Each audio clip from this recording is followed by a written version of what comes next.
वातावरण अतिशय चांगलं आहे. प्रताप पाटील चिखलीकर निवडून येणार याच्यामध्ये शंका नाही आहे. पण आपल्याला हे दाखवून द्यायचं आहे की आदरणीय मोदी साहेबांवर नांदेड जिल्ह्यातील जनता किती पटीनं प्रेम करते आहे हे दाखवून देण्याची संधी या निमित्ताने झाली आहे. मित्र, ही निवडणूक आदरणीय मोदी साहेबांची निवडणूक आहे.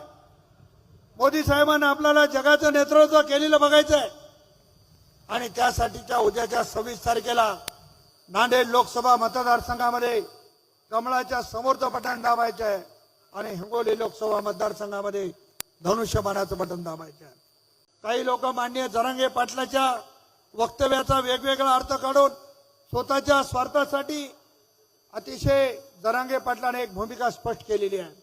महाविकास आघाडी असेल, महायुती असेल, आम्हाला कोणाचंही देणं घेणं नाही. स्थानिक स्तरावर जी मंडळी आपल्याला मदत करते आहे त्यांना आपण मदत करावी अशा पद्धतीची भूमिका त्यांनी घेतलेली आहे. म्हणून माझी आपल्या सगळ्याला नम्र विनंती आहे की उद्या होणाऱ्या 26 तारखेच्या निवडणुकीत आपण कमळाच्या समोरचं बटन दाबून माझ्यासारख्या सामान्य कुटुंबातल्या कार्यकर्त्याला पुन्हा एकदा लोकसभेत जाण्याची संधी द्यावी अशा पद्धतीची विनंती करतो. थांबतो. जय हिंद, जय महाराष्ट्र. यानंतर महाराष्ट्राचे माजी मुख्यमंत्री खासदार अशोकरावजी चव्हाण साहेब हे आपलं मनोगत या ठिकाणी व्यक्त करतात. या प्रचंड विराट सभेला प्रधानमंत्री मोदी साहेबांचं आगमन झालेलं आहे. थोड्याच वेळात मंचावर येतील. देशाचे यशस्वी पंतप्रधान नरेंद्र मोदीजी, महाराष्ट्राचे सन्मान्य मुख्यमंत्री एकनाथभाई शिंदे, आपले उमेदवार प्रतापराव पाटील, मंचावर बसलेले सर्व प्रदेश भाजपाचे अध्यक्ष बावनकुळेजी, मंचावर असलेले सर्व भाजपाचे मित्र पक्षांचे सर्व नेते उपस्थित, नांदेड मधला हा भाजपला मानणारा प्रचंड जनसमुदाय, बंधू भगिनी आणि सहकारी मित्रांनो, आज देशाचे प्रधानमंत्री मोदी साहेबांचं आगमन या ठिकाणी झालेलं आहे. प्रचंड टाळ्याच्या कडकडात त्यांचं आपण या ठिकाणी स्वागत करूया. मित्र, प्रचंड टाळ्यामध्ये मराठवाड्यातील ही पहिली सभा आज या ठिकाणी संपन्न होत आहे. नांदेडला पहिला मान मिळाला आहे आणि मोदी साहेबांचं आगमन झाल्याने कार्यकर्त्यांना बळ मिळतंय, ऊर्जा मिळते. पण मित्र हो, आपल्याला माहिती आहे तिसरी बार मोदी सरकार नक्की देशामध्ये येणार आहे. तिसरी बार. आणि 10 वर्षामध्ये मोदी साहेबांच्या नेतृत्वाखाली जे विकासात्मक कामं झालेली आहेत त्या कामाची इमारत उभी टाकलेली आहे. आता पुढच्या 5 वर्षामध्ये हा विजयाचा कळस पुढच्या 5 वर्षामध्ये आपल्या परिसराला विकासाला गती देणारा राहणार आहे. हे मला मुद्दाम सांगितलं पाहिजे. आपल्याकडे मोदी साहेबांच्यामुळे पायाभूत सुविधा निर्माण झाल्या, रस्ते वाढत आहेत, हायवे वाढत आहेत, रेल्वे सेवा वाढत चाललेली आहे, शेतकऱ्यांना फायदा होत आहे. आणि मोदी साहेबांचा संकल्प जो जाहीरनामा डिक्लेअर केलेला आहे त्या जाहीरनाम्यामध्ये शेतकऱ्यांसाठी 22 पिकांना किमान आधारभूत किंमत देण्याचा निर्णय, वाढवून देण्याचा निर्णय मोदी साहेबांनी संकल्पामध्ये व्यक्त केलेला आहे. मित्र हो, मूड ऑफ द नेशन, लोकांच्या मनात फक्त एवढीच गोष्ट आहे, अब की बार मोदी सरकार, ही भूमिका सर्वांच्या मनामध्ये आज मित्र आहे. आणि म्हणून मोदी साहेबांनी विकसित भारताचा जो नारा दिलेला आहे 2047 वर्षापर्यंत या देशाला पूर्णपणे विकसित करण्याचा कार्यक्रम आखला गेलेला आहे. आचारसंहिता संपल्याबरोबर सरकारच्या मार्फत 100 दिवसामध्ये आपल्याला विकासासाठी जो कार्यक्रम आखला आहे तो रोडमॅप तयार करण्यात आलेला आहे. आणि त्यामुळे आपल्याला ही गती वाढवायची आहे. नांदेडमध्ये भाजपाचे उमेदवार प्रतापरावांना निवडून आणायचंय म्हणजे आणायचंय. मित्र हो, ही मला आग्रहाची विनंती आपल्या सर्वांना या ठिकाणी करायची आहे. मोदी साहेबांनी जो कार्यक्रम दिलाय त्याला विकासाची गॅरंटी ही मोदी साहेबांची देशाचा प्रधानमंत्री ज्यावेळेस गॅरंटी देतो, आपण विचार करू शकता, देशाचा प्रधानमंत्री, देशाचा प्राईम मिनिस्टर ज्यावेळेस गॅरंटी देतो त्यावेळेस ते काम 100% होणार आहे याची ग्वाही मित्रहो मी या निमित्ताने आपल्याला देतो. आज आपण पाहतोय नांदेडला आम्ही 2 खासदार ऑलरेडी आलेलो आहोत. मी आणि गोपछडे आम्ही दोघेही खासदार नांदेडमधून पंतप्रधानांनी आम्हाला राज्यसभेवर दिले. त्याबद्दल नांदेडच्या जनतेने आभार या ठिकाणी त्यांचे व्यक्त केले पाहिजेत की त्यांच्यामुळे त्यांच्या विश्वासामुळे आम्हाला ही संधी मिळालेली आहे. पण केवळ याच्यावर भागत नाही. प्रताप पाटील निवडून आले पाहिजेत, हिंगोलीचे आमचे कदम साहेब निवडून आले पाहिजेत आणि लातूरचे आपल्या भाजपचे खासदार जे आपण उभे केलेत तेही निवडून आले पाहिजेत. असे मिळून 5 जणांची वज्रमूठ 5 खासदार नांदेडला मिळणार आहेत मित्रहो. आणि म्हणून आपल्या सर्वांच्या प्रयत्नातून हे स्वप्न साकार करायचंय. आपण या सगळ्या 5 खासदारांना संसदेत पाठवून मराठवाड्याचा सर्वांगीण विकास, नांदेड आणि परिसराचा सर्वांगीण विकास, हिंगोली लातूरचा सर्वांगीण विकास करायचा असेल तर आम्हाला हा सुवर्ण काळ आहे. आमच्याकरता हा सुवर्ण काळ आहे आणि या सगळ्यातून आपण जे म्हणाल त्या पद्धतीने विकासाला गती द्यायची आहे. वंदे भारत एक्सप्रेस आम्हाला आणायची आहे, बुलेट ट्रेन आणायची आहे, नांदेड बिदर नांदेड लातूर हे मार्ग काढायचे आहेत आणि शेतकऱ्यांना पाण्याचं नियोजन करायचं, सिंचनाला पाणी अधिक द्यायचं आहे. ही सगळी कामं जर करायची असेल मित्रहो तर आम्हाला आगामी काळामध्ये मोदी साहेबांचा दृष्टिकोन लक्षात घेऊन विकासाला गती द्यायची आहे. आणि म्हणून मित्रहो आपल्या सर्वांना विनंती आहे की आम्ही सर्वजण या कामामध्ये लागलेलो आहोत. मोदी साहेबांनी स्पष्ट केलंय, अफवा पसरवल्या जात आहेत की संविधान बदलणार, आरक्षण रद्द करणार. मला मुद्दाम सांगितलं पाहिजे, संविधानाच्या मूळ गाभ्यामध्ये कुठलाही बदल आम्ही करणार नाही हे मोदी साहेबांनी स्पष्ट केलंय. गैरसमज पसरवण्याचं काम सुरू आहे. आरक्षण कुठलेही रद्द होणार नाही हे मोदी साहेबांना सांगितलंय. आणि मला यावर सांगायचंय, मराठा आरक्षण सुद्धा आम्ही 100% घेणार आहोत. तुम्हाला चिंता करायची गरज नाही मित्रहो. हा प्रश्न महत्वाचा आहे. एकनाथ शिंदे साहेबांचे आभार मानले पाहिजेत की त्यांनी आपल्याला 10% हक्काचं आरक्षण मराठा समाजाला दिलेलं आहे. त्याचबरोबर आपण पाहतो ज्यांच्याकडे कुणबी दाखले आहेत ते सुद्धा त्यांनी त्या ठिकाणी त्यांना सर्टिफिकेट देण्यात आलं आहे. सगळ्या सोयऱ्यांचा प्रश्न आचारसंहिता संपल्यानंतर ताबडतोब तो मार्गे लागायचा आहे. आणि ज्या काही किरकोळ स्वरूपाच्या केसेस आहेत त्या सुद्धा मागे घेण्याच्या बाबतीमध्ये मुख्यमंत्र्यांनी सुतोवाच केलेला आहे. त्यामुळे मराठा आरक्षणासंदर्भामध्ये जो गैरसमज पसरवला जात आहे तो कृपया मनातून दूर करा. आरक्षण मिळणार म्हणजे मिळणार, ही काळ्या दगडावरची रेष आहे मित्र हो. आणि म्हणून हा गैरसमज निर्माण करण्याचा प्रयत्न हे जर सुरू होणार असेल मित्र हो तर आपल्याला चिंता करायची गरज नाही आहे. मला जरांगे पाटलांचं अभिनंदन केलं पाहिजे.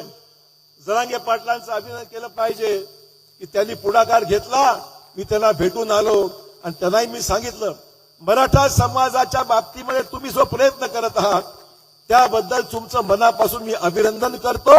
आणि तुमच्या वतीने जे विषय शासनाकडे आहेत त्या प्रत्येक विषयाचा पाठपुरावा अशोक चव्हाण करणार आहे हे जाहीररित्या मी त्या जरांगे पाटलांना बोलून आलेलो आहे.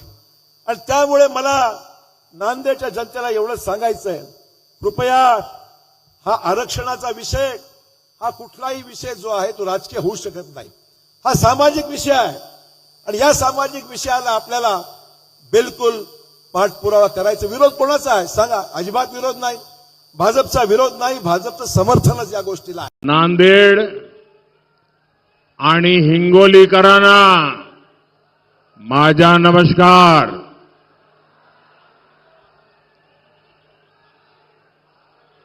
26 एप्रिलची तयारी झाली ना? खरेच मैं सबसे पहले मराठावाड़ की महान धरती से हुजूर साहब को, गुरु गोविंद सिंह जी को प्रणाम करता हूं. मैं रेणुका माता और दत्त भगवान के चरणों में प्रणाम करता हूं. मैं बाबा साहब आंबेडकर और नानाजी देशमुख दोनों भारत रत्न जैसे राष्ट्रपुरुषों को नमन करता हूं। साथियों, कल देश में पहले चरण का मतदान संपन्न हुआ है। मैं वोटिंग करने वाले सभी लोगों को और विशेषकर हमारे फर्स्ट टाइम वोटर्स को बहुत बहुत बधाई देता हूं और उनका आभार भी व्यक्त करता हूं। मतदान के बाद अलग अलग लोगों ने बूथ लेवल तक का जो एनालिसिस किया और जो जानकारियां मिल रही है, उसे विश्वास पक्का हो रहा है कि पहले चरण में एनडीए के पक्ष में एक तरफा मतदान हुआ है।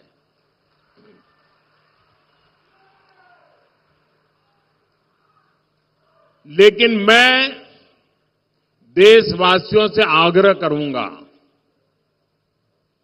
एनडीए की जीत आप पक्की कर रहे हैं, मैं सर झुकाकर आपका आभार व्यक्त करता हूं।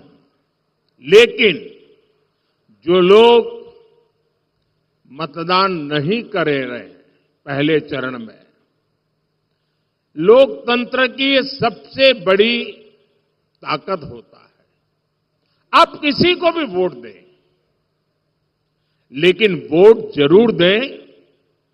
हमें वोट में कभी भी उदासीनता नहीं करनी चाहिए। और ये बात सही है, गर्मी बहुत है, दिक्कतें भी हैं, शादियां भी हैं, कुछ इलाके हैं जहां किसान भी काम में हैं। फिर भी जब हम देश के जवान की तरफ देखते हैं, कोई भी मौसम हो, सीमा पर कितनी ही ठंड हो, बर्फ गिरती हो, कितना ही गर्मी हो, वो डटा रहता है। क्यों? देश के लिए। मैं मानता हूं मतदाताओं के मन में भी ये भाव होना चाहिए कि मैं मतदान किसी पर उपकार नहीं करता हूं, मैं मतदान करके मेरे देश का भविष्य पक्का करता हूं, मेरे देश के भविष्य को सुनिश्चित करने के लिए मतदान करता हूं। और इसलिए एनडीए के भव्य विजय की पहले चरण में साफ साफ आपका सहयोग के बावजूद भी लोकतंत्र के लिए मैं फिर आग्रह करूंगा कि भारी मतदान होना चाहिए। और मैं राजनीतिक क्षेत्र के सभी दल के कार्यकर्ताओं को कहूंगा, भले आपको लगता हो आज कि भाई अब चुनाव हारने वाले क्यों मेहनत करें, मैं उनको भी कहता हूं, लोकतंत्र के लिए मेहनत कीजिए। अरे आज नहीं तो कल, कल नहीं तो परसों, परसों नहीं तो नरसों, अरे कभी तो मौका आएगा। ऐसे निराश हो गए क्या बैठ गए हो?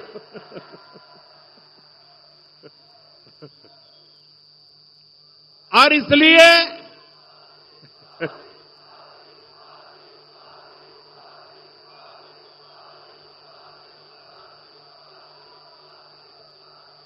जिनकी हार सुनिश्चित है, उनके कार्यकर्ताओं को भी मैं हौसला बुलंद करते हुए कहना चाहता हूं कि आप मतदाताओं को जरूर मतदान करने के लिए प्रेरित कीजिए।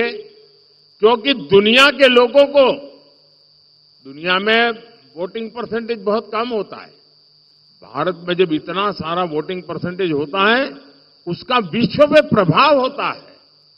भारत की लोकतंत्र की ताकत का एक मजबूत उदाहरण बनता है। दुनिया को भी भारत को समझने के लिए अधिकतम वोटिंग बहुत जरूरी होता है।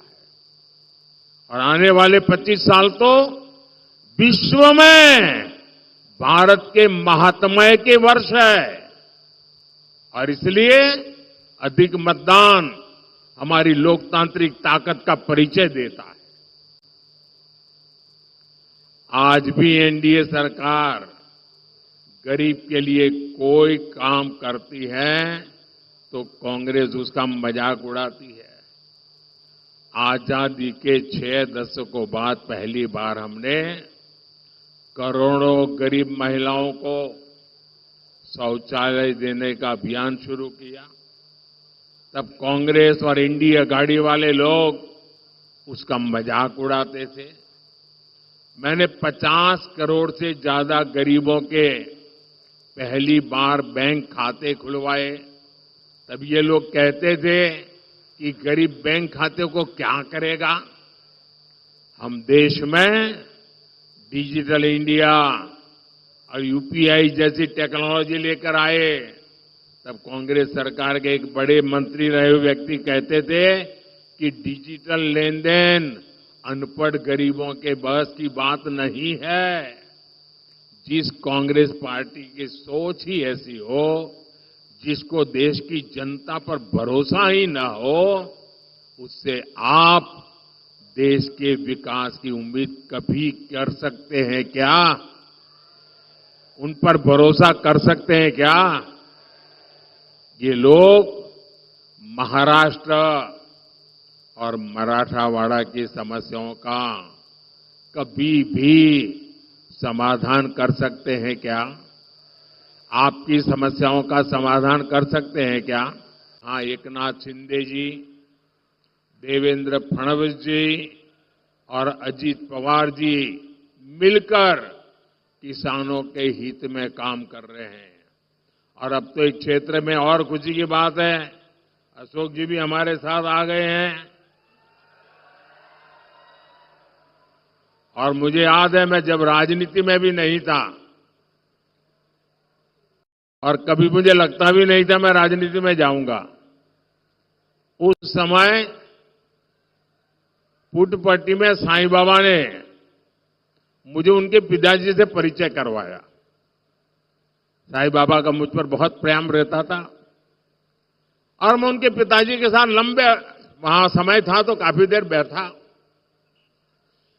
इतने उच्च पदों पर रहने के बावजूद भी राजनीतिक जीवन में इतना लंबा सफल कैरियर रहने के बाद मैंने उनकी जो नम्रता, मैं तो बहुत छोटी आयु का था, सामान्य, मेरे राजनीति से कोई लेना देना नहीं था, लेकिन जिस प्रकार से प्यार से उनसे बातें करने का सौभाग्य मुझे मिला वो मैं कभी भी भूल नहीं सकता हूं।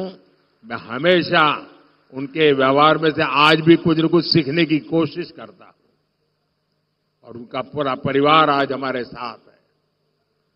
अब नांदेड़ के 80% से ज्यादा घरों में नल से जल आने लगा है।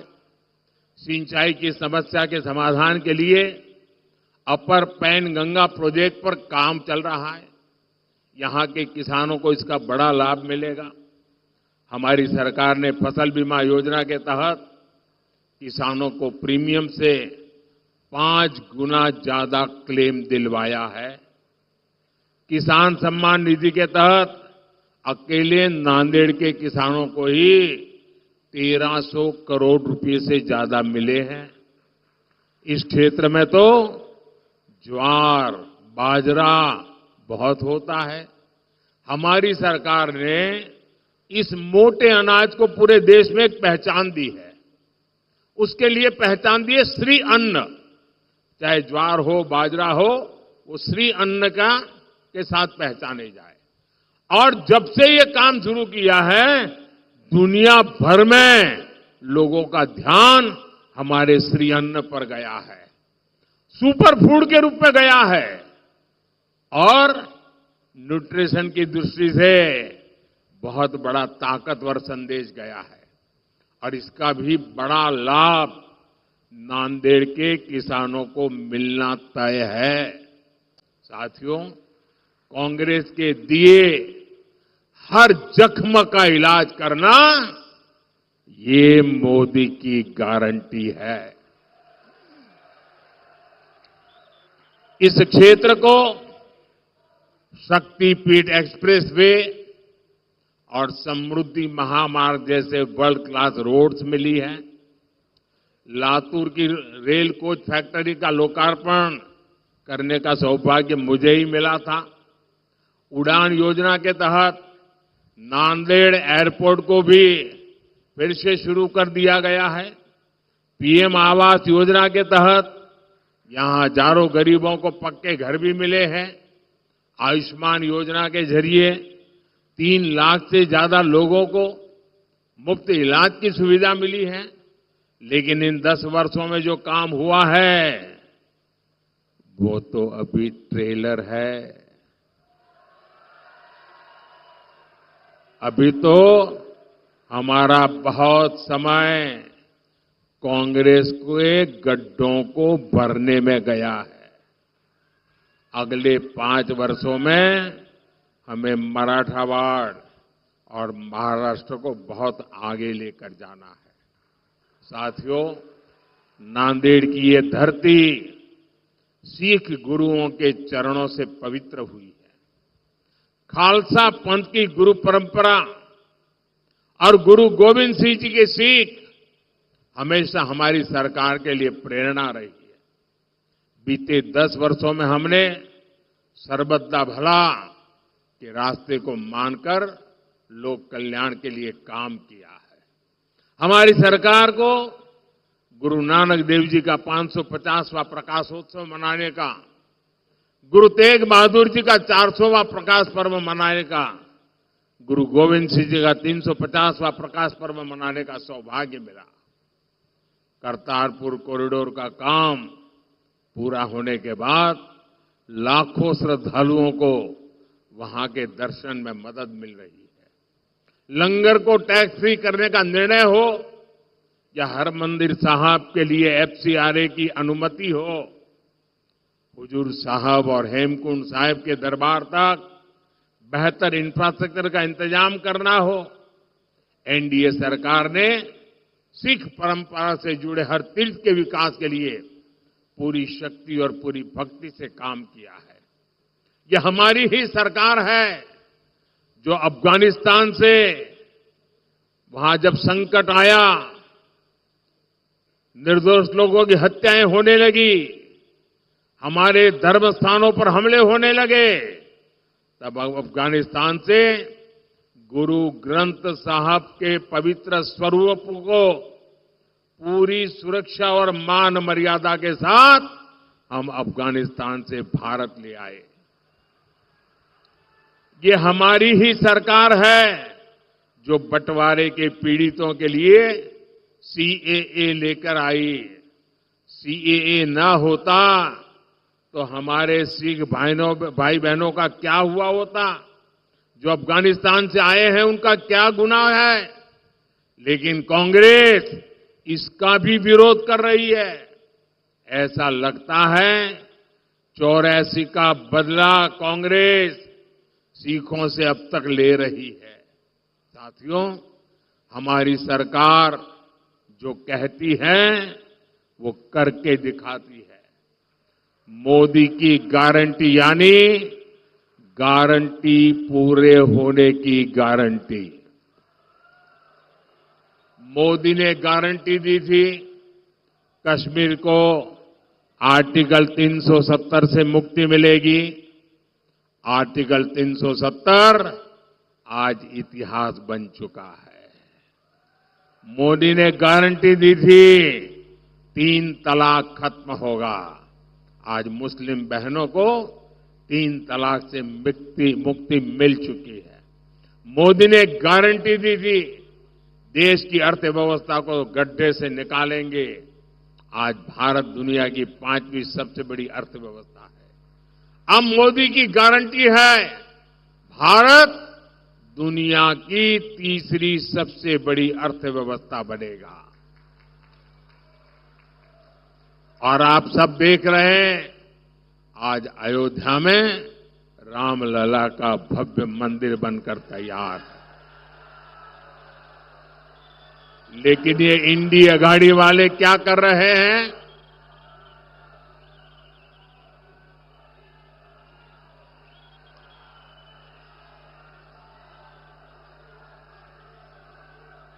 लेकिन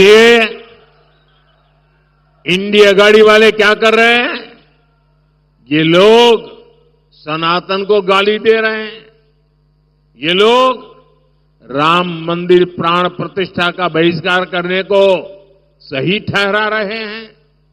ये लोग राम मंदिर में पूजा अर्चना को पाखंड बताकर हमारी आस्था का अपमान कर रहे हैं। क्या ये माफ करने योग्य है क्या? ऐसे लोगों को माफ किया जा सकता है क्या? साथियों, मराठवाड़ केवल एक इलाका नहीं, ये हमारे भारत का सुरक्षा कवच है। मुगल आए, अंग्रेज आए, लेकिन मराठा शौर्य ने ये सिद्ध किया कि भारत हमेशा रहने वाला है। आज एक बार फिर विकसित महाराष्ट्र और विकसित मराठा भारत के लिए, विकसित मराठावाड़ के लिए हमें सबसे आगे खड़ा होना दिखता है। आने वाली 26 अप्रैल को आपको मराठावाड़ा के विकास के लिए नांदेड़ लोकसभा से प्रतापराव पाटिल और हिंगोली लोकसभा से बाबूराव कोहलीकर, इनको रिकॉर्ड वोटों से जिताकर मुझे मजबूती करनी है। ये दोनों उम्मीदवार आपके सांसद बनकर संसद में मोदी को ताकत देंगे और इसके लिए आपको कुछ काम करना है, करेंगे। आपको कुछ काम करना है, करेंगे। एक, आपके बूथ में मतदान के पुराने सारे रिकॉर्ड टूटने चाहिए। ज्यादा से ज्यादा मतदान करना है, करेंगे। बूथ में ज्यादा से ज्यादा मतदान पक्का करेंगे। दूसरा, हमें पोलिंग बूथ जीतना है। पोलिंग बूथ जीतेंगे, पोलिंग बूथ जीतेंगे, हर पोलिंग बूथ जीतेंगे। सभी मतदाताओं से मेरा आग्रह है, हर पोलिंग बूथ जीतना है। अच्छा, मेरा एक और काम करना है, करेंगे? करेंगे।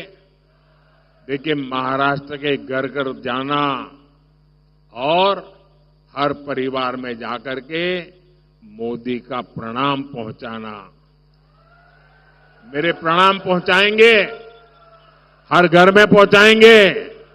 बोलिए भारत माता की, भारत माता की, भारत माता की। बहुत बहुत धन्यवाद।